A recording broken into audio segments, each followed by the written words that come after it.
ആനക്കൂട്ടങ്ങളും വാർഡിലെ കുറേ 25 ആനക്കൂട്ടങ്ങളുണ്ട്. ആനുകൂല്യങ്ങളെല്ലാം നമ്മൾ കൊടുക്കുന്നുണ്ട്.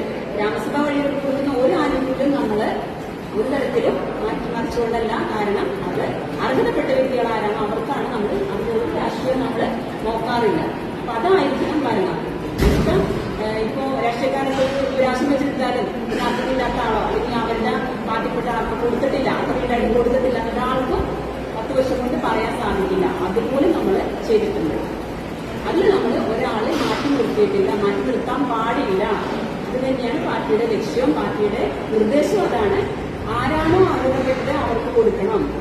ഏതെങ്കിലും തരത്തിലുള്ള പേപ്പർഭാഗം കാര്യങ്ങൾ കറക്റ്റ് അല്ലാത്തതിൽ മാത്രമേ നമുക്ക് മാറ്റി നിർത്താൻ സാധിച്ചിട്ടുള്ളൂ. ഒരു സർട്ടിഫിക്കറ്റിനോ കാര്യത്തിനോ വരുന്ന വ്യക്തി ഏത് പാർട്ടിക്കാരനായാലും അയാൾക്ക് അവകാശപ്പെട്ടതാണെങ്കിൽ അത് നമ്മൾ ആ സമയബന്ധിതമായി കൊടുക്കണം.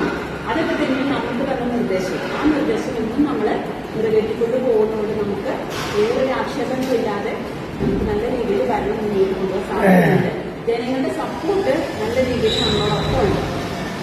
ഏതൊരു മീറ്റിംഗ് ആയിക്കോട്ടെ, ഏതൊരു പരിപാടി ആയിക്കോട്ടെ, നമുക്ക് വാർഡ് തലത്തിൽ നമുക്ക് കമ്മിറ്റിയുണ്ട്. 110ഓളം പേരുകൾ നമുക്ക് ടീമായിട്ടുള്ള നല്ലൊരു കമ്മിറ്റി ഉണ്ട്. അതിന് 11 കമ്മിറ്റിയുണ്ട്. അതുകൂടാതെ 20 വീടിന് വെച്ചിട്ട് നമുക്കൊരു ഹൈക്കോടതി കമ്മിറ്റി ഉണ്ട്. ആ 20 വീടിന് ഏതൊരു പരിപാടി വന്നാലും ഏതൊരു നോട്ടീസ് വന്നാലും നമുക്ക് ഒരു മണിക്കൂറിനുള്ളിൽ നമ്മൾ ഈ പറഞ്ഞ 500-600 കുടുംബങ്ങളിലേക്ക് ഇത് എത്താൻ നമുക്ക് സാധിക്കുന്നുണ്ട്. ഒരു വീട് നമുക്ക് വിട്ടുപോകാത്ത രീതിയിൽ നമ്മൾ ആ നിർദ്ദേശങ്ങൾ നമുക്ക് കൊടുക്കുന്ന നിർദ്ദേശങ്ങൾ എത്തിക്കാൻ ഒരു കമ്മിറ്റിക്കാർക്ക് സാധിക്കുന്നുണ്ട്. ആ ഒരു കമ്മിറ്റിക്കാർക്ക് ആർക്കും ഒരു പ്രതിഫലവും ഇല്ല.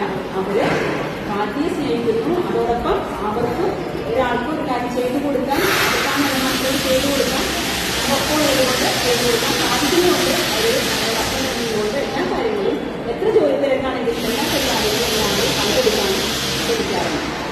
അപ്പോൾ അത് തന്നെയായിരിക്കണം നമ്മുടെ ഒരു മാറ്റം.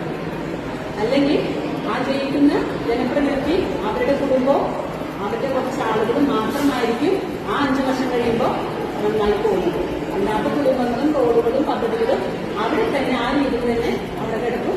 വീണ്ടും അടുത്ത പദ്ധതികളിലും കുറച്ച് ഫണ്ട് ചെലവഴിക്കും, ബാക്കി ഫണ്ട് പുറത്തേക്ക് പോകും. ഇതായിരിക്കും ഇതിന് മുൻപുള്ള ഭരണസമിതികൾ എല്ലാം ചതഞ്ഞത് നമുക്കറിയാം.